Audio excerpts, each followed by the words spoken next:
Eu sou o Rafa e tô aqui pra gente conversar um pouco, fazer uma análise dos últimos dois jogos do Santos, o empate em 0-0 com o Atlético Mineiro pela Copa do Brasil e a nossa derrota por 4-0 para o time do Palmeiras.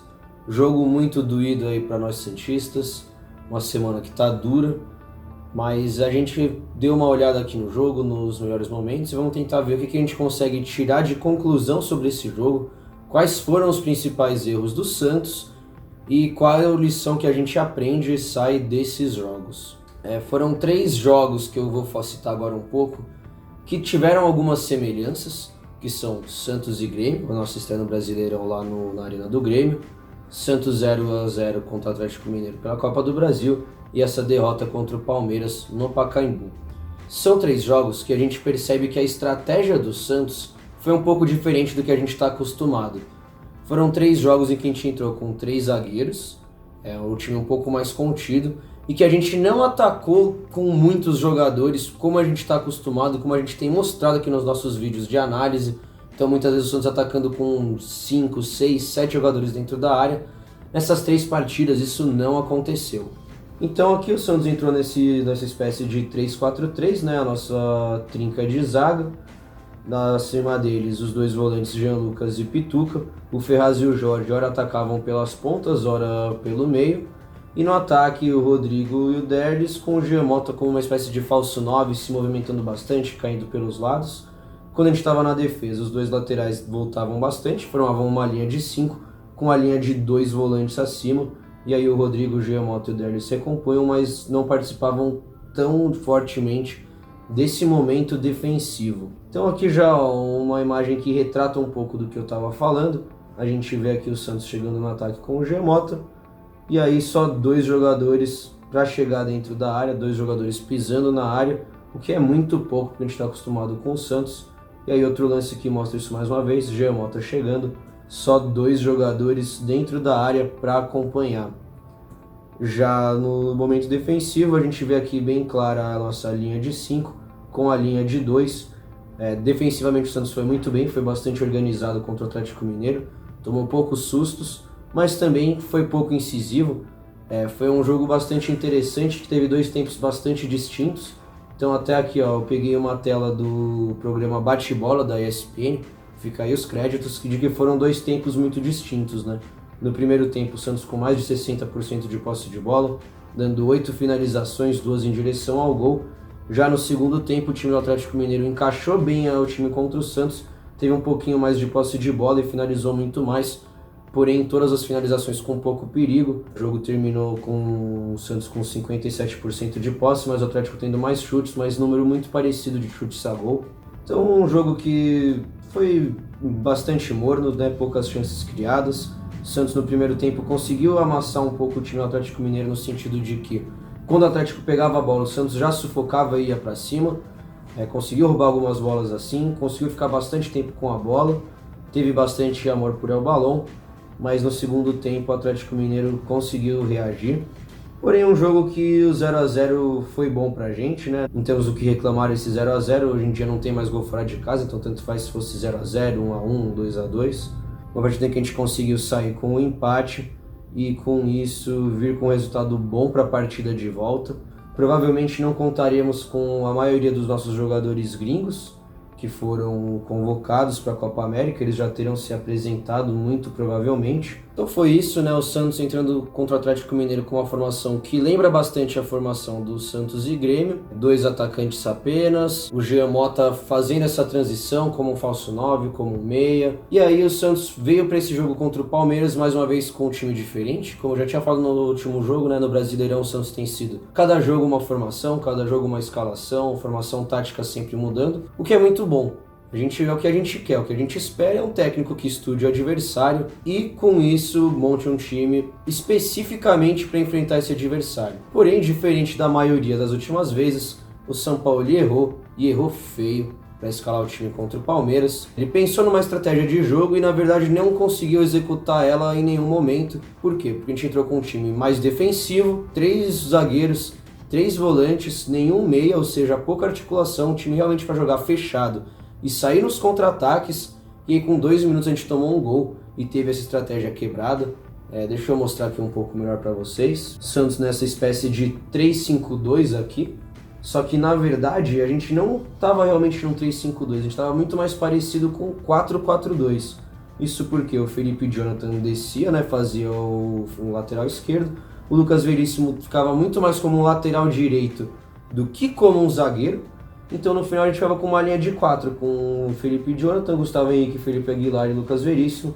E aí logo à frente uma outra linha de 4, que na verdade na marcação era mais uma linha de 4, mas no ataque ficava mais parecido com uma linha de 3. Isso porque o Sanches acabava abrindo bastante pela direita para dar esse apoio.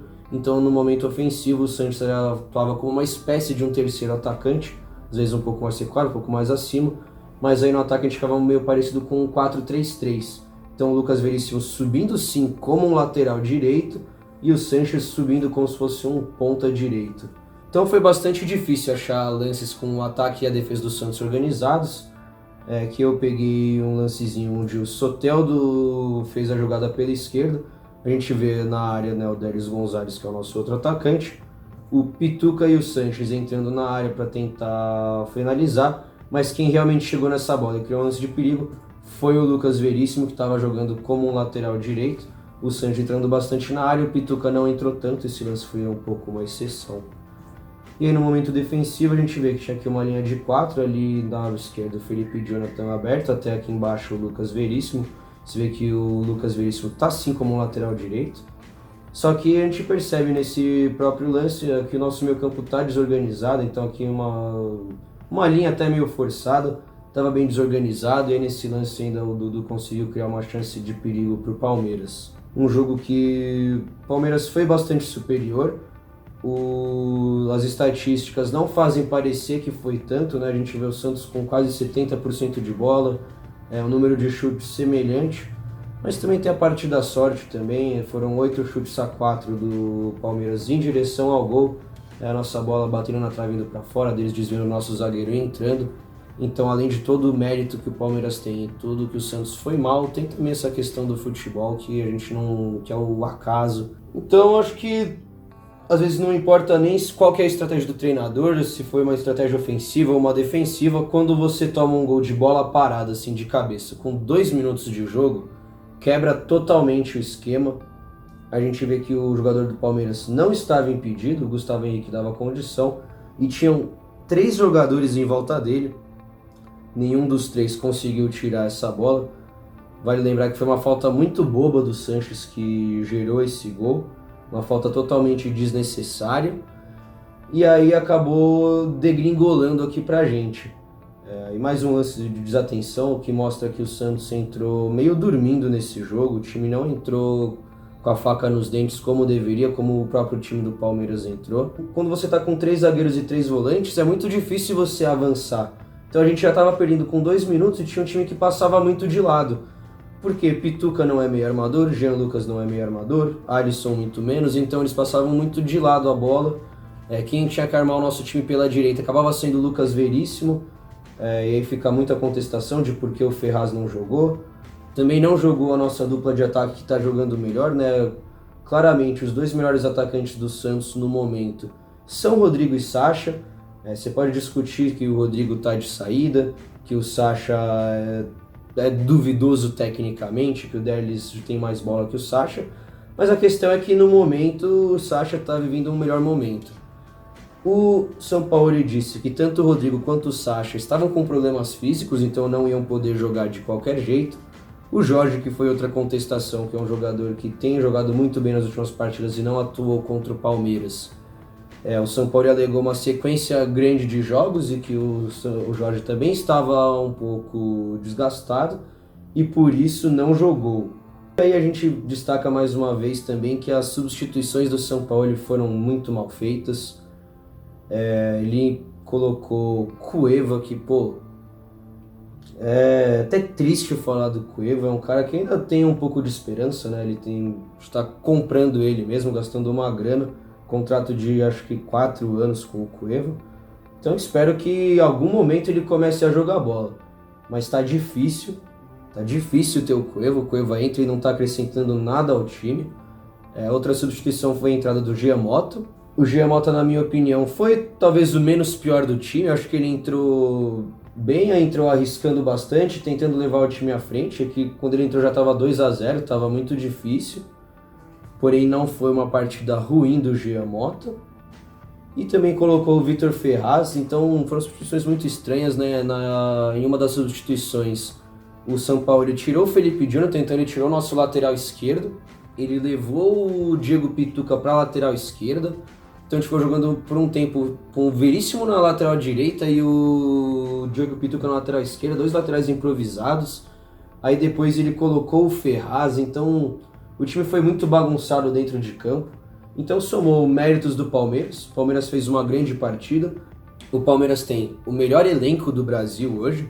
Eles têm muitos jogadores bons.